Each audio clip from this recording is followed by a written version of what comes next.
ભરૂચ તાલુકાના મંગલેશ્વર ગામે ગૌચરની જમીન તથા નર્મદા નદીમાંથી ગેરકાયદેસર રેતી ખનન કરનાર પર કાયદેસરની કાર્યવાહી કરવાની માંગ સાથે ડેપ્યુટી સરપંચ સાથે ગ્રામજનોએ જિલ્લા કલેક્ટરને આવેદનપત્ર પાઠવી રજૂઆત કરી છે।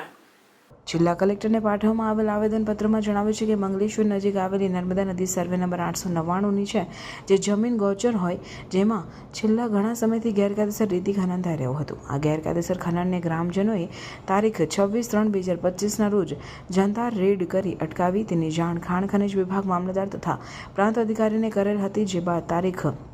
27/3/2025ના રોજ ખાણ ખનિજ વિભાગ અને મામલતદાર દ્વારા સ્થળ તપાસ કર્યા પછી પણ આજ દિન સુધી આનો જવાબ ગ્રામ પંચાયતને આપેલ નથી અને કોઈ પણ જાતની કાયદેસરની કાર્યવાહી પણ કરવામાં આવેલ નથી, જેથી આ બાબતે ખનિજ માફિયાઓ સામે કાયદેસરની કાર્યવાહી કરવામાં આવે તેવી માંગ કરવામાં આવે છે। આજ દિન સુધી એના પર કોઈ પણ પ્રકારની કાયદેસરની કાર્યવાહી કરવામાં આવેલી નથી તંત્ર દ્વારા, જેના અનુસંધાને અમે અહીંયા કલેક્ટરશ્રીને આવેદન આપવા માટે આવેલા છે કે જેથી જે ખનિજ માફિયાઓ છે જે ખનન કરે છે અને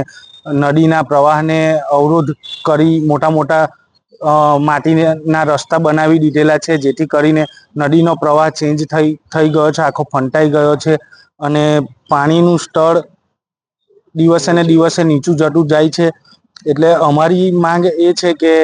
આ જે પણ બિનઅધિકૃત રીતે ગૌચરની જમીનમાં ખનન કરવામાં આવી રહેલું છે એને તાત્કાલિક ધોરણે બંધ કરવામાં આવે અને કાયદેસરની કાર્યવાહી જે આજ દિન સુધી કરેલી નથી એ પણ કાયદેસરની કાર્યવાહી કરવામાં આવે।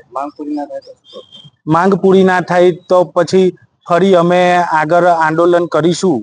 આ વિષય પર અને ગામમાં કોઈ પણ પ્રકારનું રેતી ખનન અમે ચાલવા દઈશું નહીં।